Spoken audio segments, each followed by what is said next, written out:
yung pag-aaral ng Lugha Arabiya o di kaya kahit anong tinatawag na pag-aaral, kahit anong uring pag-aaral yan, ay halos lahat ng uri ng pag-aaral ay meron siyang tinatawag na level by level yung parang kung sa hagdan pa, step by step yung tinatawag na pag-aaral.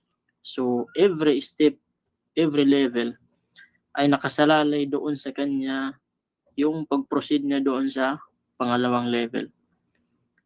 So, bilang nasiha sa lahat, kung ano man yung pinag-aralan ninyo, ano man ang uri ng pinag-aralan ninyo, kung ano man yung mustawa o di kaya level na nandiyan kayo ngayon, ay pahalagahan nyo yan dahil dyan, kung yung may plano kayo na mag-proceed sa pangalawang level o di kaya anumang level yung gusto mong maabot, nakasalalay doon sa kung anong pinasukan mo ngayon. Dahil mahirap kung aabot ka doon sa mataas na level na hindi mo naging dahilan yung level mo sa ngayon. Hindi ito yung naging rason mo. Hindi ito yung humatak sa'yo. Kung hindi yung humatak sa'yo, yung pangarap mo lang na kahit hindi maganda yung sistema ng pag-abot mo doon sa taas, ay importante maabot mo. Sumali po yung mga ganong mga idea. So, gawin mo pong dahilan, example dito sa Lugha Arabiya, kagaya nito. Inshallah, may pinaplano tayo na makapag-proceed kayo ng level 2 sa aklat na ito. So ngayon, pag hindi nyo naintindihan, hindi kayo nagka-istifada, nagka-benepisyo dito sa pag-aaral na ito, wala kayong naintindihan, wala kayong nakuha, hindi po maganda yung magiging performance nyo sa level 2. O di kaya pwedeng hindi kayo aabot doon. At saka hindi masarap sa pakiramdam na aabot kayo sa isang level na hindi mo, parang hindi tanggap ng yung sarili na aabot ka doon. Yung hindi mo malasap sa yung sarili yung kagaanan o di kaya sarap sa yung puso na aabot ka sa level na yon kung hindi mo napagsikapan.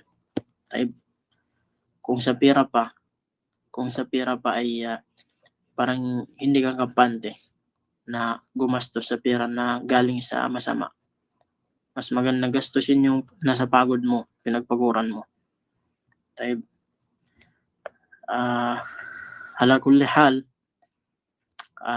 nakuha natin yung sa lesson 7,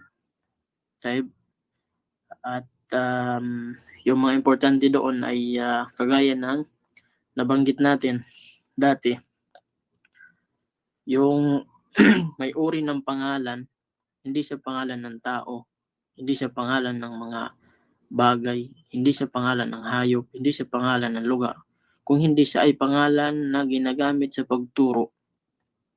Pag may tinuturo ka, malapit man o malayo, ay sa Lugha Arabiya, isa siyang uri ng pangalan. Pero dito siya nakalagay sa uri ng pangalan na kung saan ay yung pagtuturo. Pag may tinuturo ka, ay yun ang gagamitin mo. Pangalan pa rin siya, pero ibang uri siya ng pangalan. Dahil sa Arabiya, may iba't ibang uri yung pangalan. May iba't ibang uri yung pangalan. At lahat ng uri ng pangalan na yan ay may mga pamamaraan sa paggagamit sa kanila. May mga pamamaraan ng paggamit sa kanila. At meron din iba't ibang itsura ng mga kalimat na ito. So yan po yung mga dapat nyo maintindihan sa mga lesson na ating nakuha. Wadih ba yung aking boses sa inyo? Narinig nyo po ba?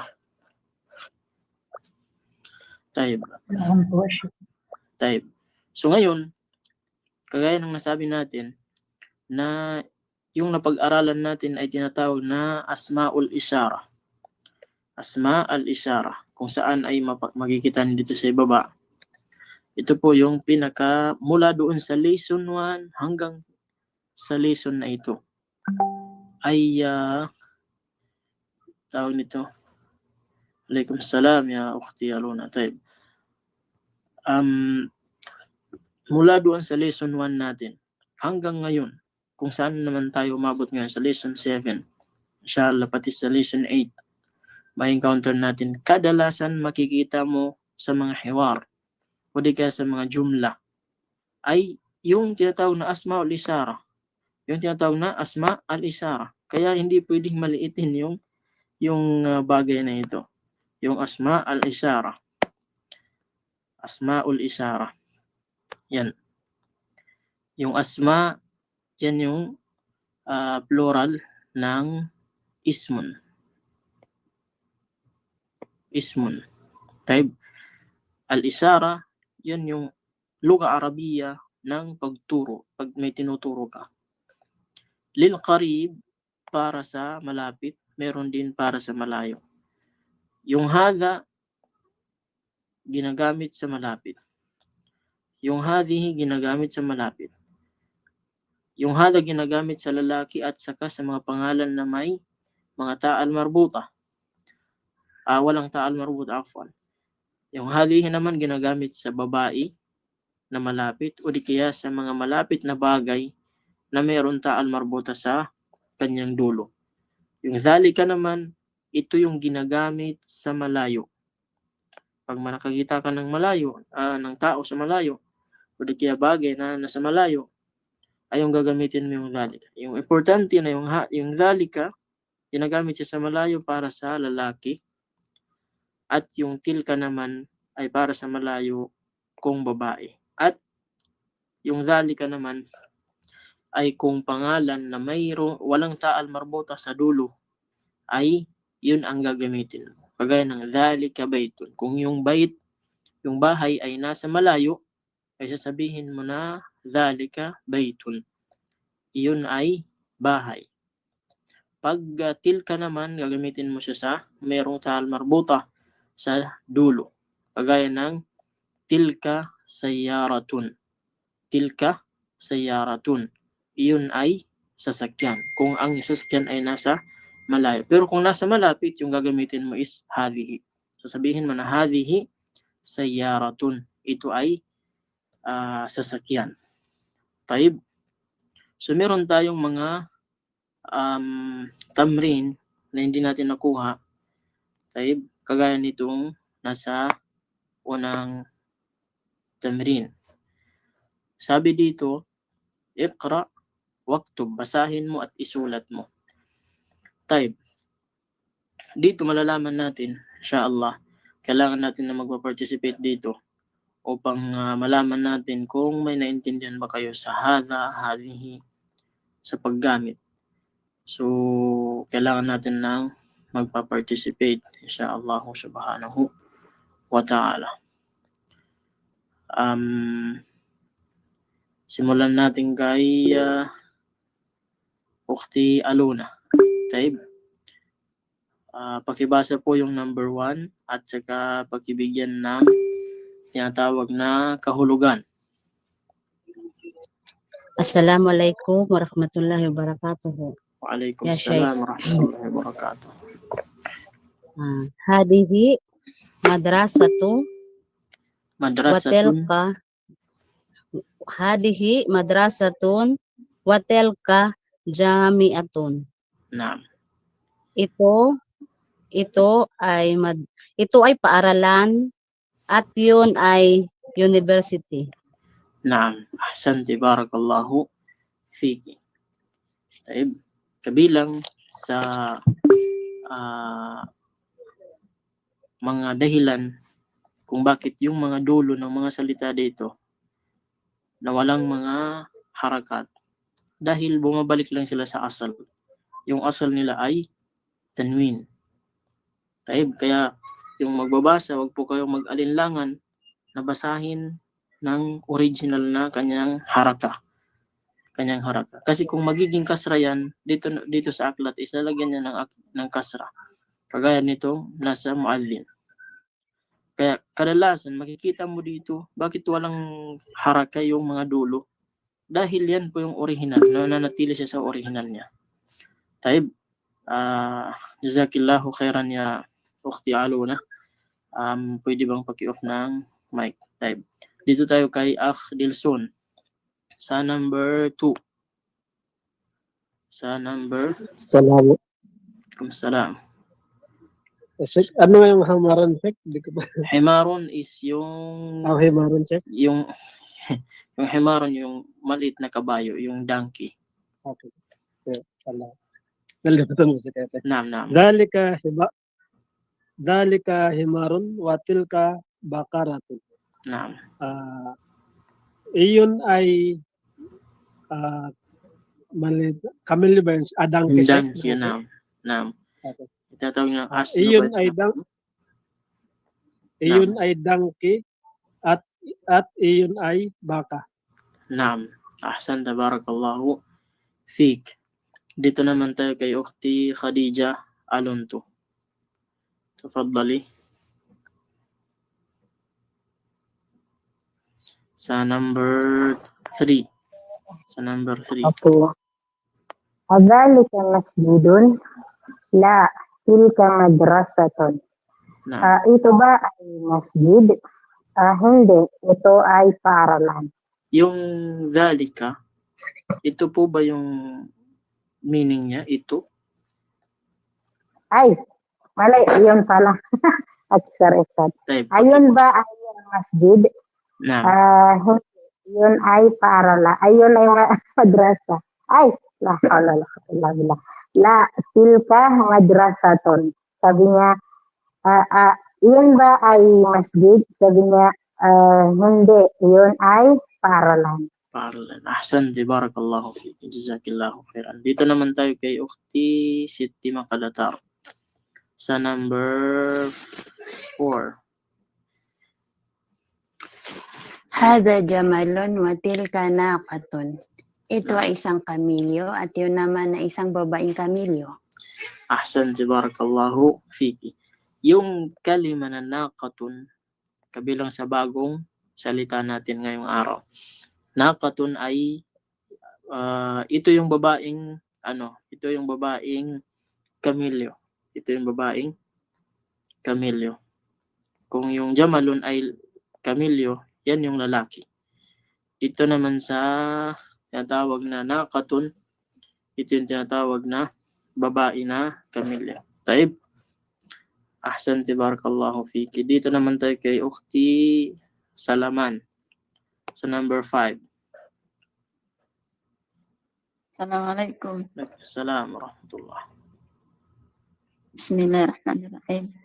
Hadihi madrasatun wa tilka qaribatun. Ito ay madrasa at iyon ay estudyante na babae. Ahsan, barakallahu fiki. Yung madrasa ay paaralan. Jazakillahu khairan. Dito naman tayo kay Ukhti Khadija Al-Mustafa. Sa number 6. Bismillahirrahmanirrahim. Hada kalbun wa dalika kitun. Naam. Ito ay aso at yun ay pusa. Pusa. Naam. Ahsan, barakallahu fiki. Dito naman tayo sa mga hindi nagtaas ng kamay. Ito sa ibigay natin kay kanino ba? Yung mga hindi pa nagtaas. Taib. Kay Akh Saaduddin.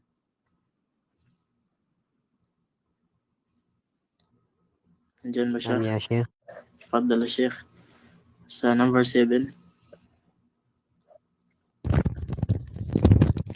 هذا بيت المؤذن وتلك حديقة التاجر. Naam. Ito ay bahay ng muadzin Naam. at iyon ay garden ng negosyante. Naam. Ahsan. Yung muadzin ay yung taong nagtatawag ng adhan. Taib.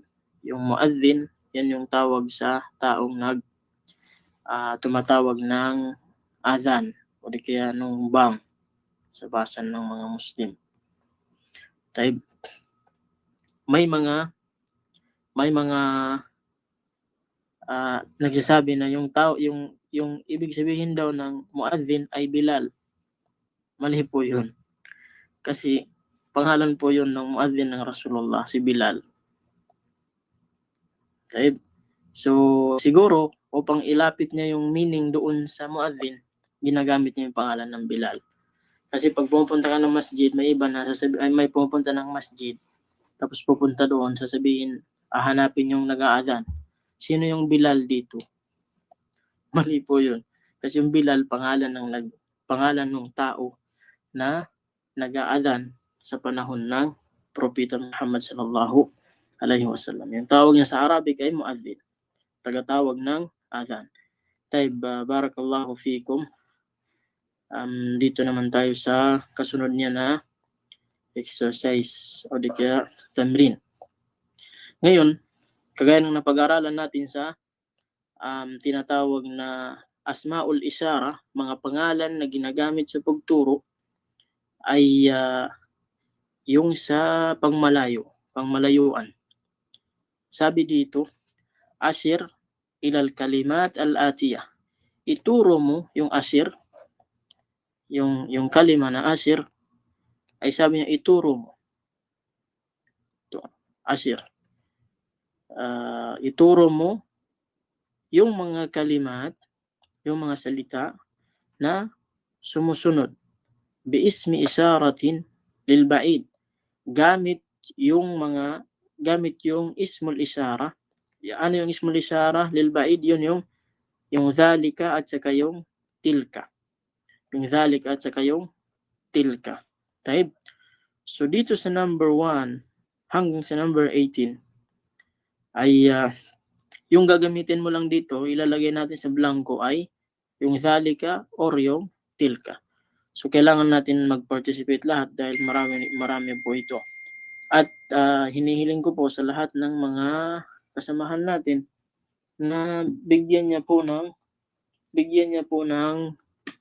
o di kaya sulatan niya po ng answer yung tinatawag na kanyang mudhakkira, yung Xerox o di kaya aklat na kanyang ginagamit. Sulatan niya po ng tamang answer para pag binalikan niya yung mga tamrinat na ito, ay alam niya kung ano yung mga answer, hindi niya alam.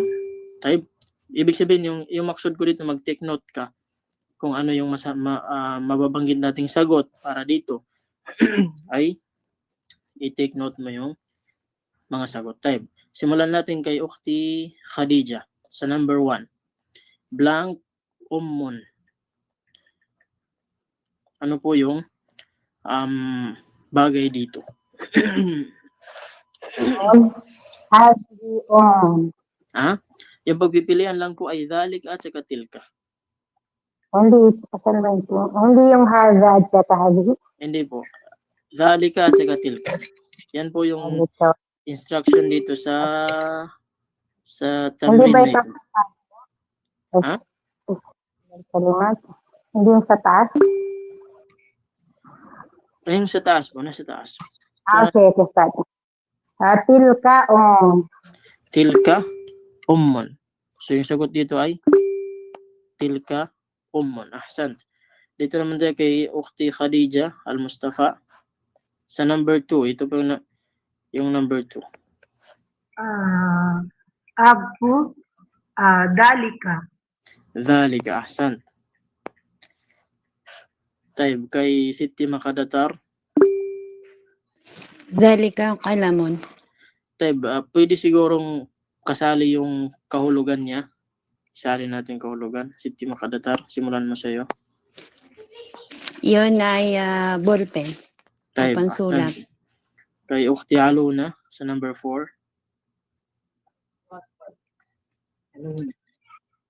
Telka melakatun. Tayo, ano yung kahulugan Yun nito? ay Yun ay kutsara. Naam. Ahsanti. Dito naman tayo kay Ukhti Wahida. Sa number 5. Naam. Tilka aynun. Yun ay Tilka. mata. Naam. Ahsanti. Tilka aynun. Dito naman tayo kay Ukhti Junaida. Sa number 6. Number 6, Ustad. Opo. Correct. Basta dito Ah, na correction ng correct. يا أختي علونة لو سمحت. طيب شكرا. طيب يا أختي من؟ جنيدة number 6. ذلك حجر. ذلك حجر. نعم. ما معنى هذه الجملة؟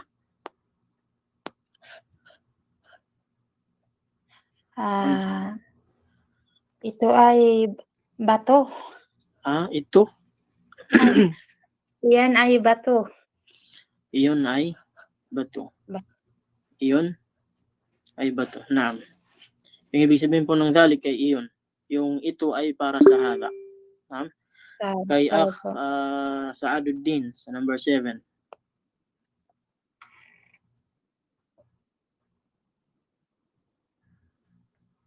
Saan na si Saaduddin?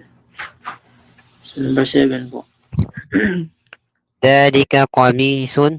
Naam. Yun ay damit. Ahsant. Dito naman tayo kay Akhdilson sa number 8.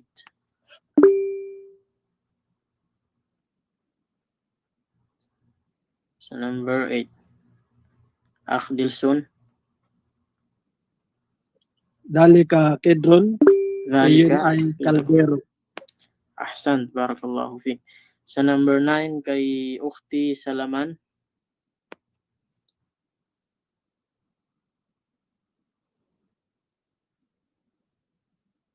Ukhti Salaman. Number 9 po. Opo. Tilka nafizatun. Naam. Yun ay window. Naam. Or bintana. Taib. Bintana. Naam. Ahsanti. Barakallahu fiki. Akh Walid sa number 10. Tilka bakaratun. Yun Tilka ay baka.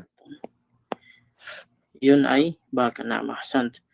Kay Ukhti Salamiya, number 11. Naam, Ustad. ذلك مكتب. ذلك مكتب. نعم. ما معنى ذلك مكتب؟ Iyon ay misa. نعم. أحسنتي. أخ عبد العزيز Vasquez, number 12. Tilka nakatun. Tilka Tilka naqatun. naqatun. Naam. Naqatun. Naam. Hindi ko alam yung meaning six. Yung naka ay yung babaeng kamilyo. Bye. Masya. Tilka naqatun. Naam. Number 13. Kay Ukhti Khadija Alonto.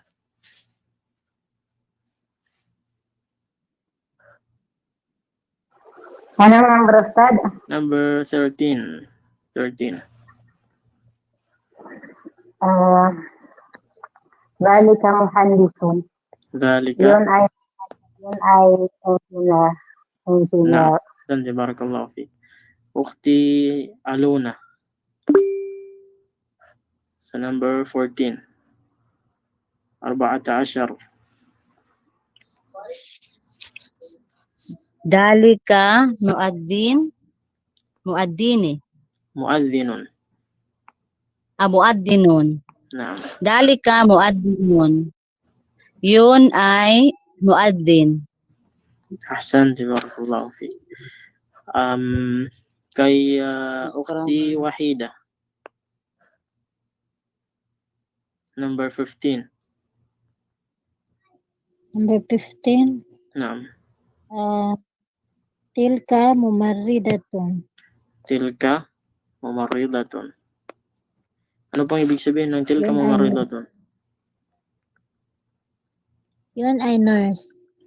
Naam. Ahsanti barakallahu fi. Ukhti Junaida, number 16.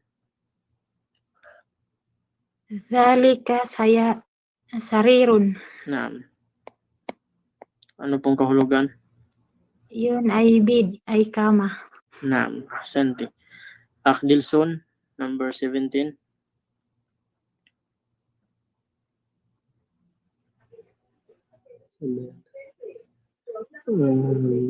Number 17, Sheikh. Opo.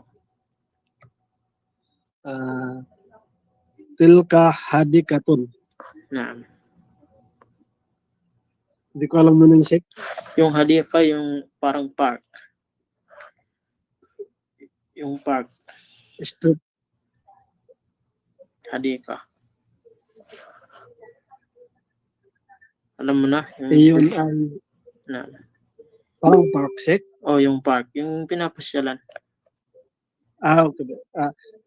Iyon ay pasyalan. Yung park. Park na lang. Yun. Iyon, Naam. iyon ay park. Okay. Naam. Ukhti Salaman. Syukran ya Akh Dilson. Ukhti Salaman. Number 18. Yun ay estudyanteng babae. Ha? Yun. Sulat natin dito yun.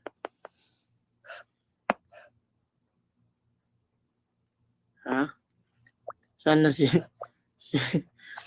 saan na si ano? Parang nawala. Si Ukhti Salaman. Ay, okay na din. Sa number 18, ano yung sagot mo?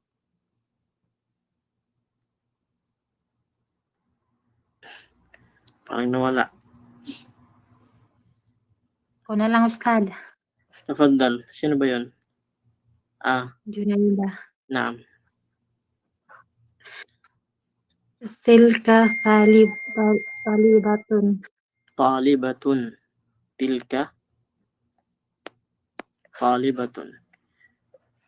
Anong ibig sabihin? Yun ay estudyante. Estudyanteng babae, naam. Tayo ba? Naam, taliba. Estudyanteng babae. Taib, sa number 19, kay Ukhti Khadija Al-Mustafa. Bismillah.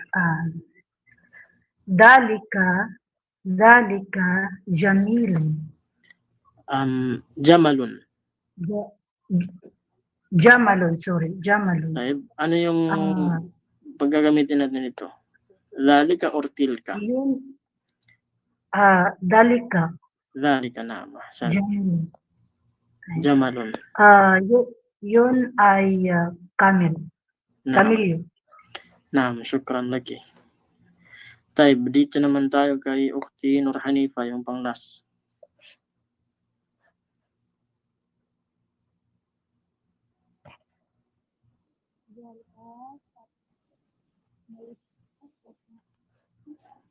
Hindi po namin marinig yung ano mo. Ukhti Nur Hanifa. Hindi po marinig.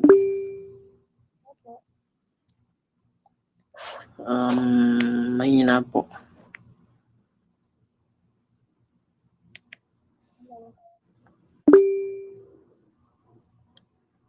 Mahina po yung boses ninyo.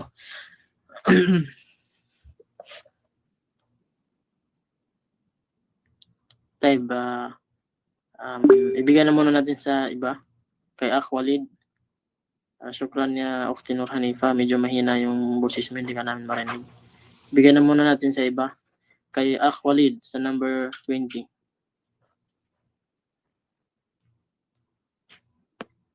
Lang, Sheikh. Naam. Number Tilka batun. Tilka Batun. Battatun. Naam, tilka. Ano ibig sabihin ng tilka battatun? Yun ay patok. Patok. Patok. Subariyong ko na patok. Taib. Mashallah, syukran po sa mga participation ninyo. Syukran, maraming salamat sa lahat. At ito yung natija na naintindihan ninyo yung about sa Asmaul Isyara. Kung kailan gagamitin yung dhalika, kailan naman gagamitin yung tinatawag na tilka. So, barakallahu fikum. Ngayon, papasok tayo sa bago nating lesson. Dito sa lesson 8. Dito na tayo sa lesson 8. Type. So, ito po yung lesson 8 niya. Babasahin ko insyaAllah pagkatapos magbasa ng 2 bisis ay magpapabasa tayo insyaAllah doon sa mga nagtaas ng kamay. Kay Ukhti Khadija, Ukhti Aluna, Dilson, Khadija, at Salaman. Yung mga hindi nagbabayan na yung pabasahin natin. Type sa Darsu, parang nagbabagad. Ad-Darsu Thamin, babasahin ko insyaAllah 2 bisis. Ad-Darsu Thaminu, Hadha ar-rajulu tajirun, wa dhalika ar-rajulu tabibun. Ismu at-tajiri Mahmudun, واسم الطبيب سعيد. هذا البيت للتاجر وذلك البيت للطبيب. بيت التاجر أمام المسجد وبيت الطبيب خلف المدرسة. لمن هذه السيارة ولمن تلك؟ هذه السيارة للطبيب وتلك للتاجر. هذه السيارة من اليابان وتلك من أمريكا. الدرس الثامن. هذا الرجل تاجر وذلك الرجل طبيب. اسم التاجر محمود واسم الطبيب سعيد. هذا البيت للتاجر وذلك البيت للطبيب. بيت التاجر أمام المسجد وبيت الطبيب خلف المدرسة. لمن هذه السيارة؟ لمن هذه السيارة ولمن تلك؟ هذه السيارة للطبيب وتلك للتاجر. هذه السيارة من اليابان وتلك من أمريكا. طيب تفضل يا أختي خديجة ألونتو.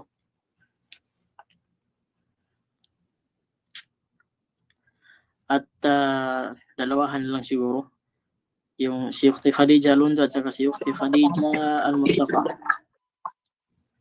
Alternate na lang tayo. Si Ukhti Khadija Alonso yung mauna to, si Ukhti Khadija Al-Mustafa yung susunod. Yung alternate kayo ng jumla, ng sentence. طيب. هذا الرجل تاجر وذلك الرجل طبيب. نعم. Kay Ukhti Khadija Al-Mustafa. Andyan ba siya? اسم التاجر محمود واسم الطبيب سعيد. هذا البيت للتاجر وذلك البيت للطبيب. نعم. بيت التاجر أمام التاجر وبيت الطبيب خلف. نعم. بيت التاجر أمام المسجد وبيت الطبيب خلف المدرسة. طيب ulitin mo. بيت التاجر أمام المسجد. نعم. وبيت الطبيب خلف المدرسة. خلف المدرسة. نعم. خلف المدرسة. نعم. أيوة. لمن هذه السيارة ولمن تلك؟ Wala na ako. Dito. Hindi ko Sa, screen. dito sa second to the last. Dito. Kung nakikita niyo sa screen, dito sa hadhihi, hadhihi, هذه أيوة هذه السيارة direct po kayo sa sin, hadhihi sayyaratu, هذه السيارة للطبيب وتلك litajiri. وتلك للتاجر Naam. هذه السيارة من اليابان وتلك من أمريكا. Naam, ahsantuma wa barakallahu fikuma. Dito naman tayo kay Ukhti Salaman at saka kay Ukhti Siti Makadatar.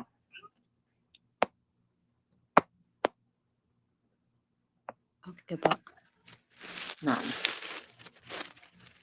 Sino po yung kasama? Muna. Si Ukhti Salaman yung mauna. Ito po yung mauna siya po. Bismillah. هذا الرجل تاجر وذلك الرجل طبيب. Tabibun. طبيب.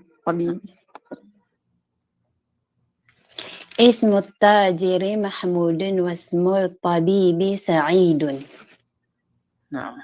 هذا البيت للتاجر وذلك البيت للطبيب. Naam. بيت التاجر أمام المسجد بيت وبيت التاجر. الطبيب. بيت بيت التاجر. التاجر Naam. بيت التاجر أمام المسجد وبيت الطبيب خلف المدرسة. لمن هذه السيارة ولمن تلك؟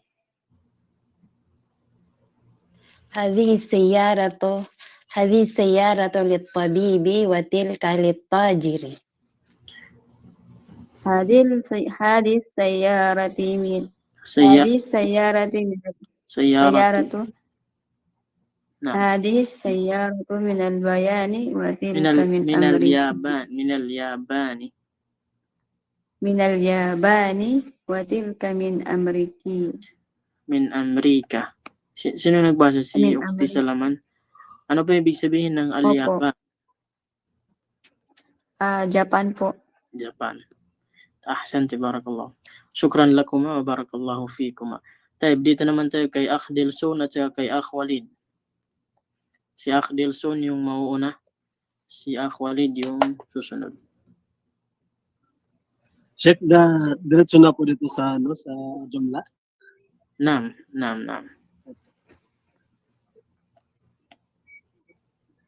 هذا الرجل تجري تاجر. هذا الرجل تاجر وذلك الرجل طبيب.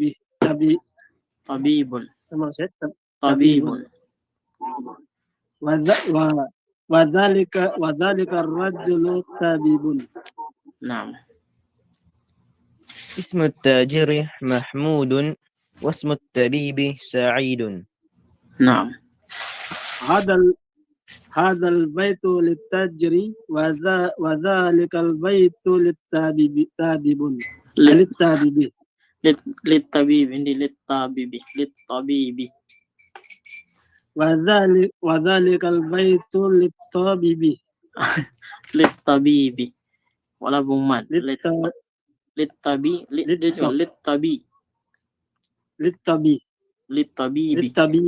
نعم. نعم. بيت التاجر أمام المسجد وبيت الطبيب خلف المدرسة. نعم.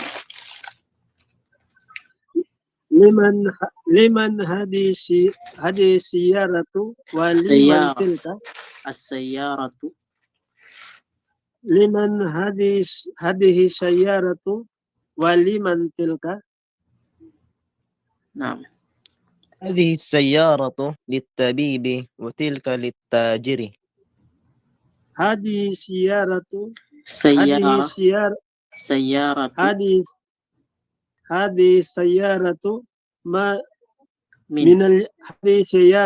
من اليابان وتلك Watilka min amrika.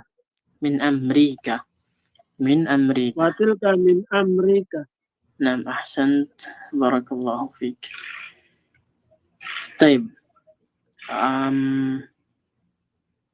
Nakapagpabasa natin ng 4 na babae, 2 pa yung lalaki. Taib. Kay Akh Abdul Aziz at saka kay Akh Saaduddin.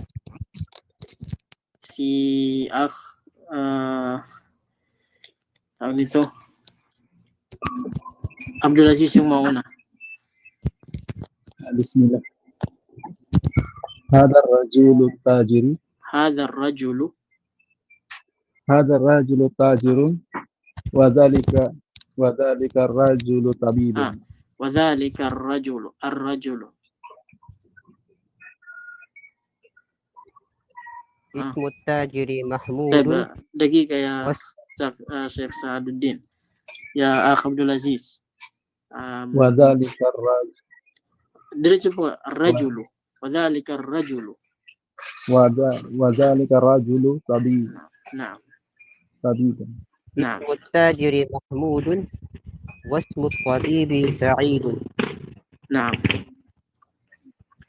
هذا البيت للتاجر وذلك بيت للطبيب. وذلك البيت وذلك البيت وذلك البيت للتاجر. للطبيب. أي للطبيب. نعم.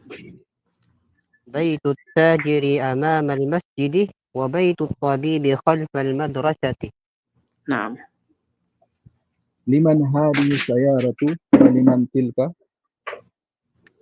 هذه السيارة للطبيب وتلك للتاجر.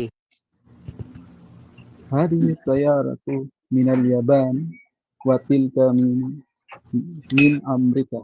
من أمريكا. نعم من أمريكا. طيب أحسنتم بارك الله فيكم. طيب bibigyan natin ng kahulugan at ipapaliwanag natin dito yung mga importante na dapat ninyong malaman. طيب sabi dito, hadha ar-rajulu tajirun. Itong lalaki ay negosyante. Kung bibigyan natin ng kahulugan ng hadha ar-rajulu sa literal na posisyon ng hadha at saka rajul, pagdating sa salita ng Tagalog, mangyayaring sasabihin natin itong lalaki. Pero minsan pag inayos natin, common sense yung ginamit natin pagdating sa pagbibigyan ng kahulugan ng tama sa ating basa, minsan nagiging parang sinasabi natin na itong lalaking ito ay negosyante. Parang yun yung mas magandang kahulugan para sa dito sa lingwahe ng Tagalog. Pero kung kukunin lang natin yung literal niya na kahulugan, ay ganun po yung mangyayari. Itong lalaki ay negosyante. Medyo mahina yung dating niya pagdating sa translation. Pero pag sasabihin natin itong lalaking ito ay negosyante, parang mas maganda. At least alam nyo yung kahulugan ng kalima by kalima. Salita at salita. Taib, hadha ar-rajulu tajirun. Itong lalaking ito ay negosyante. Wadhalika ar-rajulu tabibun. At yung lalaking iyon ay doktor. Taib, naintindihan nyo ba yung ibig kong sabihin doon sa kahulugan? Kasi kung susundan lang natin yung literal na position niya para bigyan ng kahulugan, ay medyo mahina yung dating niya pagdating sa translation. Kaya medyo bibigyan natin siya ng magandang pagsasalin. Importante alam niyo yung ibig sabihin ng hadha, ibig sabihin ng rajul, tajir. Pag ginawan mo na ng kahulugan sa magandang translation niya, kahulugan niya, pagsasalin sa kanya, ay ganun nang mangyari sa kanya. Hadha ar-rajulu tajirun. Itong lalaking ito ay negosyante. Wadhalika ar-rajulu tabibun. At yung lalaking iyon ay doktor. Ismut tajiri Mahmudun wasmut tabibi Sa'idun. Ang pangalan ng negosyante ay si Mahmud. Ang pangalan ng negosyante ay si Mahmud. Wasmut tabibi Sa'idun. At ang pangalan ng doktor ay si Said. At ang pangalan ng doktor ay si Said. Hadha al-baytu lit-tajiri wa dhalika al-baytu lit-tabibi. Itong bahay na ito ay kay, yung lam dito ay parang sinasabi kay, yung sa may-ari. Hadha al-baytu, ang bahay na ito ay kay negosyante. Wa dhalika al-baytu lit-tabibi. At yung bahay na yun ay kay doktor. Taib, baytut tajiri amam al-masjidi. Ang bahay ng negosyante amama, sa harapan, al-masjidi, ng masjid. Baytut tajiri amam al-masjidi. Ang bahay ng negosyante nasa harapan ng masjid. Wa baytut tabibi, at ang bahay ng doktor khalfal madrasati, sa likod ng paaralan. Taib, yung amam, yung ibig sabihin ng amam ay sa harap. Yung khalf nasa likod. Baytut tajiri amam al-masjid, ang bahay ng negosyante ay nasa harapan ng masjid. Taib, wa baytut tabibi khalfal madrasati, at ang bahay ng doktor ay nasa likuran ng paaralan. Liman hadhihi sayaratu wa liman tilka. Kanino itong sasakyan? Kanino itong sasakyan? O di kaya parang sinasabi, kanino itong sasakyan na ito? O di kaya kaninong sasakyan ito? Pwede. At least, yung importante dito, kasi minsan sa pagbibigyan ng kahulugan, kailangan mong makisama doon sa daloy ng lingwahe na kung saan mo siya inisalin. Ang importante ay alam mo yung kahulugan ng bawat kalima sa lugha Arabiya niya. Taib, kaya hindi po problema yung pagsasalin na kung minsan hindi siya tumutugma doon sa arrangement ng tinatawag na pagka-arrange ng lugha Arabiya niya. Dahil kailangan mo makisama doon sa kailangan makisama doon sa lingwahe na kung saan mo siya isasalin. Taib, liman hadhihi sayara, kaninong sasakyan ito? Parang ganun yung sabi niya dito. Pagdating sa kahulugan, parang nasa hulihan na yung hadhihi. Kasi ito, kaninong sasakyan ito? Waliman tilka, at kanino iyon? Ibig sabihin yung sasakyan. Yung sasakyan. Taib, sabi niya, hadhihi sayaratu lit-tabibi wa tilka lit-tajiri. Ito ay sasakyan ng tabib, doktor. At iyon naman ay sa negosyante. At iyon ay kay negosyante o sa negosyante naman. Hadhihi sayaratu min al-Yabani wa tilka min Amerika. Itong sasakyan na ito min al-Yaban. Min, nagmula al-Yaban. Ibig sabihin made in Japan. Nagmula ng Japan. Wa tilka, yung tilka dito minsan hindi niya na mapapansin yung kung ano yung tinuturo niya kasi tinuro na dito. Ibig sabihin yung pinag-usapan na dito sayara. Ibig sabihin dito, pagdating sa tilka, kahit hindi niya nabanggitin si sayara, mafhum na, magigets mo na sayara pa rin yung pinag-usapan dito. Tayo, ganyan minsan sa Arabic, pag nabanggit na sa unahan, minsan hindi na inuulit dito sa pangalawa. Pero dahil nagigets mo na doon sa unang sentence, yung pinag-usapan. Sayara yung pinag-usapan, yung unang tinuro ay nasa malapit, yung pangalawang tinuro ay nasa malayo. At ano yung tinuro? Sasakyan. Taib, hadhihi sayaratu min al-Yabani. Itong sasakyan ay nagmula ng Yaban, nagmula ng Japan. Wa tilka min Amerika. At yung sasakyan na yon ay nagmula ng Amerika, mula ng Amerika. Yung Amerika ay Amerika. Taib, may tanong ba kayo sa kahulugan?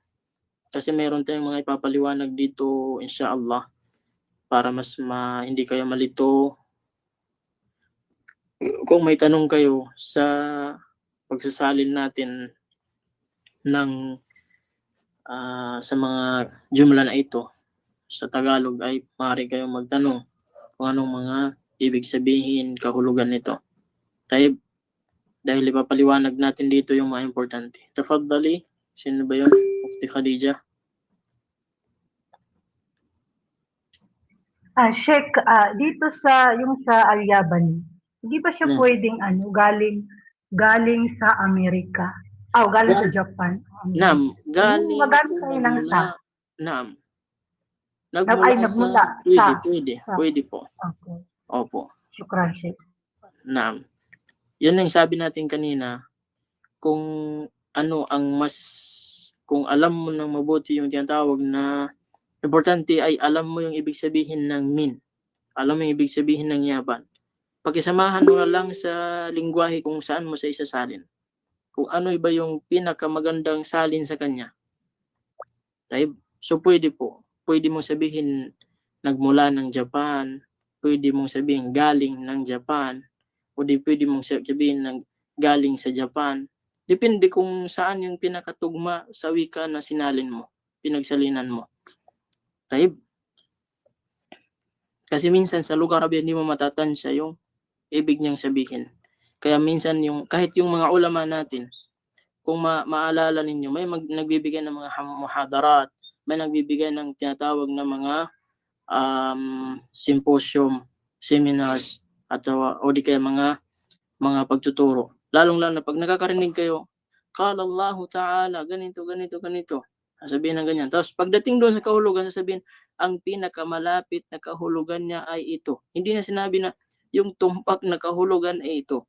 Kailangan, yun lang yung masasabi doon. Ang pinakamalapit. Hindi mo yung lugar Arabiya, hindi mo siya kayang ihalin tulad sa lingwahe ng ibang lingwahe. Kaya hindi mo pwedeng sabihin na yung pinakatumpak na kahulugan nito ay ito. O di kayong pagsasalin. Yung maksud ko dito ay yung pagsasalin. Kaya maririnig natin sa kanila, sasabihin nila, yung pinakamalapit na kahulugan ng aya na ito ay ito. Naintindihan niyo po ba? Tayo. So, dito tayo sa tinatawag na paliwanag. Meron akong napapansin sa iba na medyo meron silang naiintindihan nila yung tinatawag na mudafun ilayhi.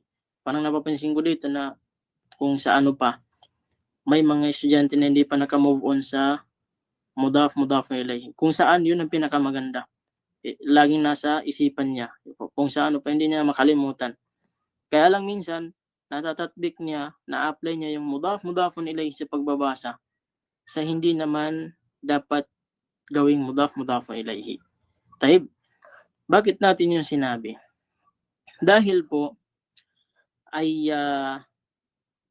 yung hada, yung kalima na hada, hindi po yan pwede maging mudaf sa ganitong situation. Yung sasabihin mo, hada rajuli, hindi po pwede. Gagawin mo rajuli, gagawin mudaf yung hada, hindi po pwede. Yung mudaf po ay kagaya ng ismo at tajiri, naging kasra na. Yun yung mudaf at saka mudafun ilayhi. Yung mga malinaw po na pangalan lamang yung pwedeng makalagay sa mudaf. Yung hada ay hindi siya pwede sa mudaf. Naintindihan niyo po ba? Kaya kung makikita kayo ng hada, tapos yung sumunod sa kanya, isim, huwag niyo pong basahin na hada rajuli. Dahil hindi po yan magiging mudafun ilayhi. Hindi po yan maging kasra. Wala pong kinalaman yung hada sa mudafun ilayhi. At saka, huwag niyo pong pagpalitin yung rajulu tajiri. Yung binabasa nila ng tajirin. O di kaya tajiri. O di kaya tabibi. Nababasa ng ganyan. Hindi po pwede. Dahil yung kaida, yung basihan ng mudafun ilayhi, yung mudaf ay dapat nakira.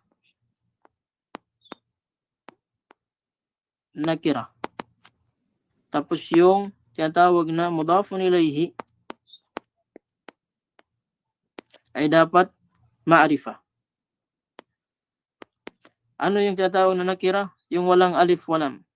Kagaya ng ismo. Tapos yung ma'rifa, kagaya ng at-tabibi. Ang ma'rifa ay meron siyang ta'al marbuta. Dapat ganito yung setup. Yung unang kalima, walang alif walam. Yung pangalawa, merong alif walam. Kung titingnan mo yung ar-rajulu, tapos tabibi, nauna yung may alif walam. Dapat dito siya sa pangalawa.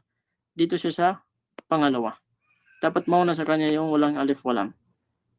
Taib. So ngayon nagkabaliktad. Ibig sabihin hindi na to kabilang sa mudafun ilayhi. Yung ar-rajulu tabibun. Taib. Ibang parte na ng jumla yon. Yung tinatawag na ar-rajulu tabibun. Kung saan babalik siya sa original niya, tabibun. Hindi siya babasahin ng ar-rajulu tabibin o di kaya ar-rajulu tabibi. Wadih, naintindihan ba? Dahil sir. Type. Pangalawang dapat ninyong maintindihan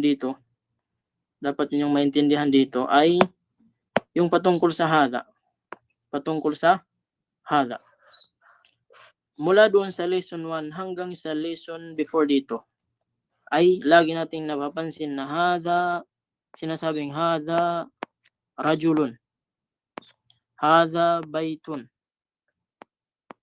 Ganyan. O di kaya hada masjidun. Diba? Walang alif walam. Ngayon, pansinin ninyo dito sa lesson na ito ay meron ng alif walam. Dito mapapansin mo na dito yung hada ar-rajulu. O di kaya hada at-tabibu. Kasi doon sa mga nauna ay hada tabibun. Ngayon dito meron na siyang mga alif at saka lam. Napapansin niyo ba? Sa mga akhawat natin dyan. Ay, yung pagkaiba po ng itsura, pati po yung meaning nagkaiba na.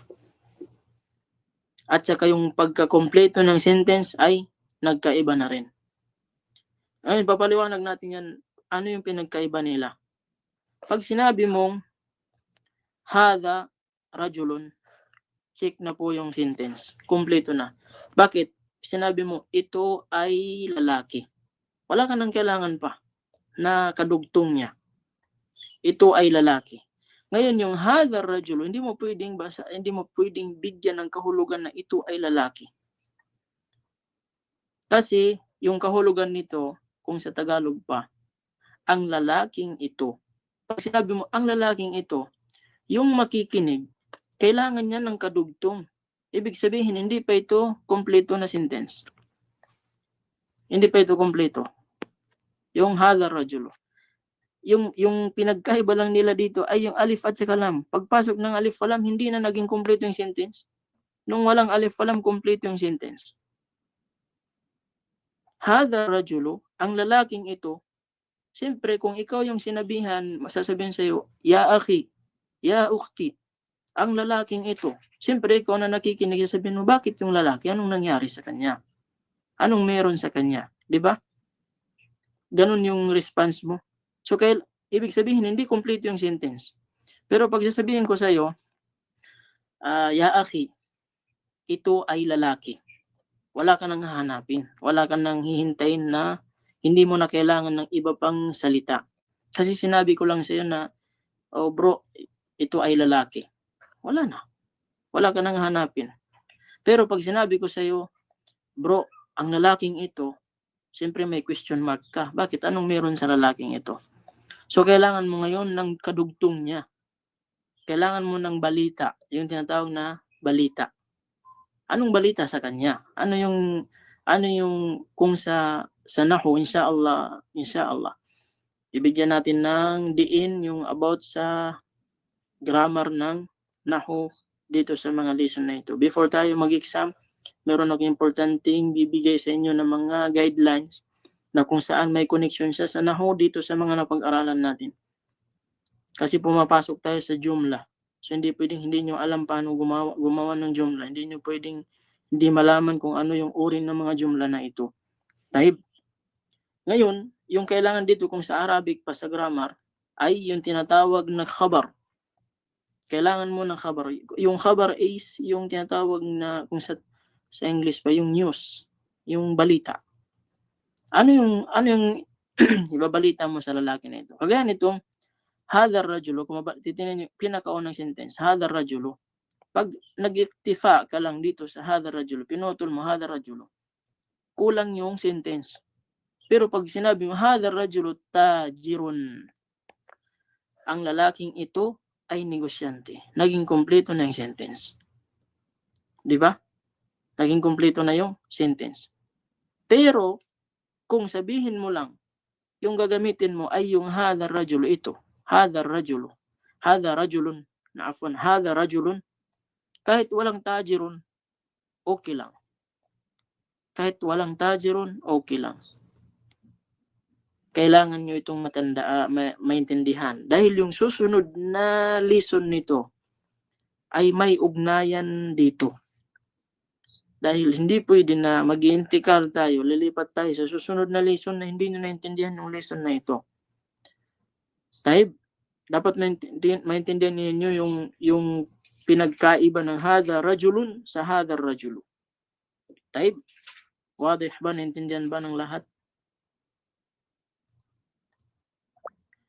Taib, yung tinatawag na, kung naintindihan mo yung paliwanag natin dito sa hadha rajulun at saka hadha rajulu, itatbik mo na sa lahat ng makikita mong ganyan.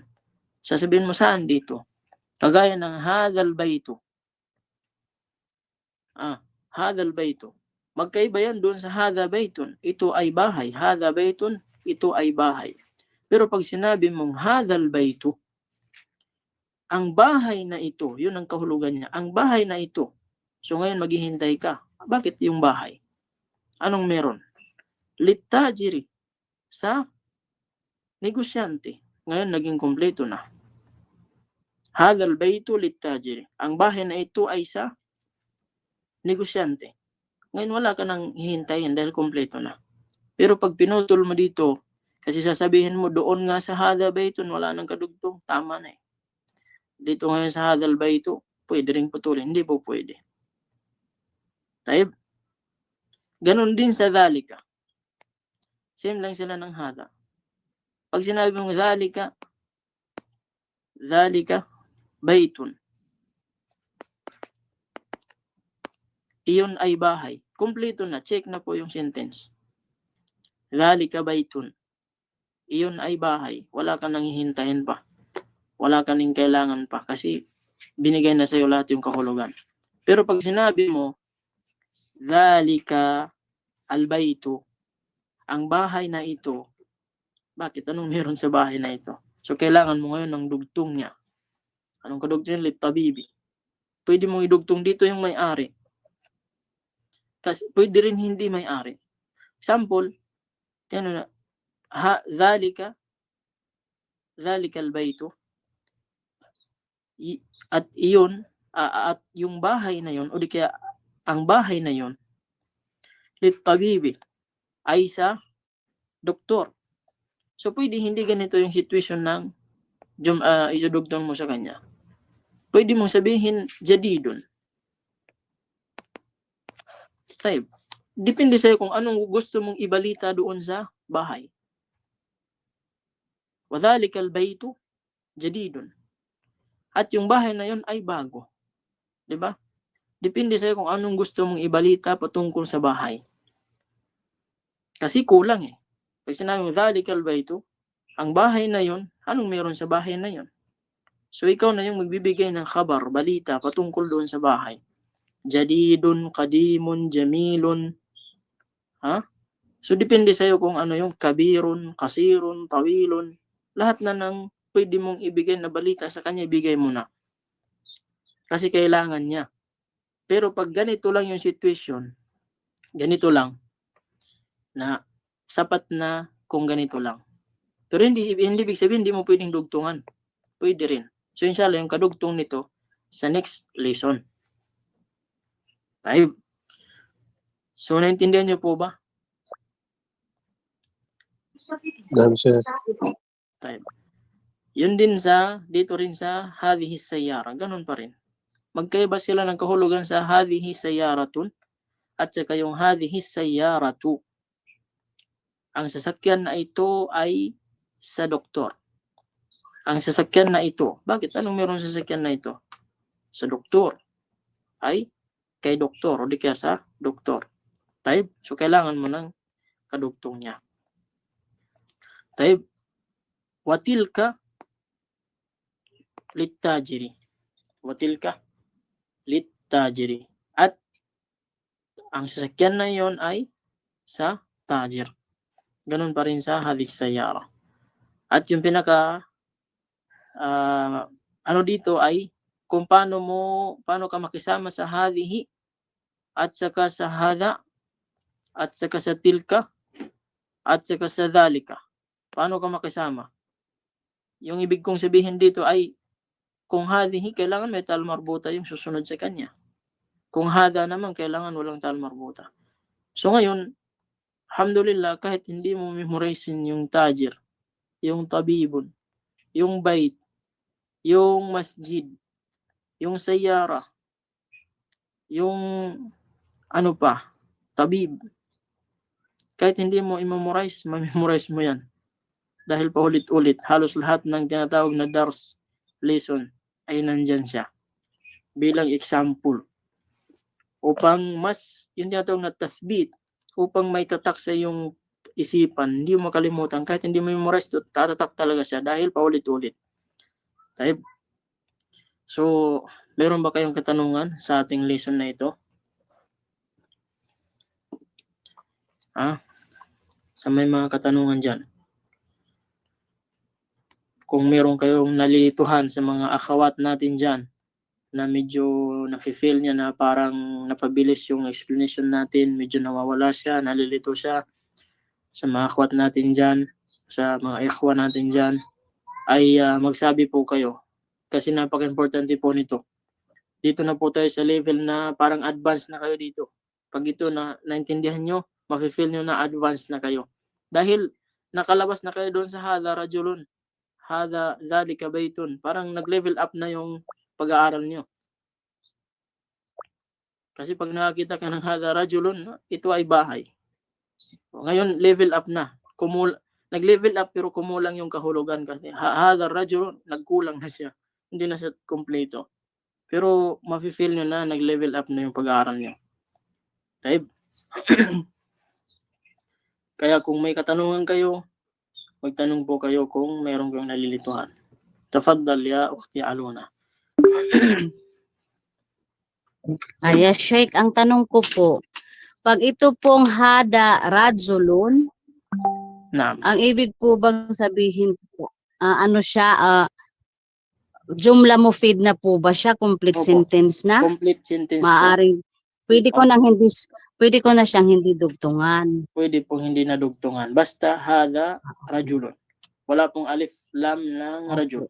Pero pag nagkaroon na po ng alif at saka lam yung rajul, ay hindi po siya kompleto na.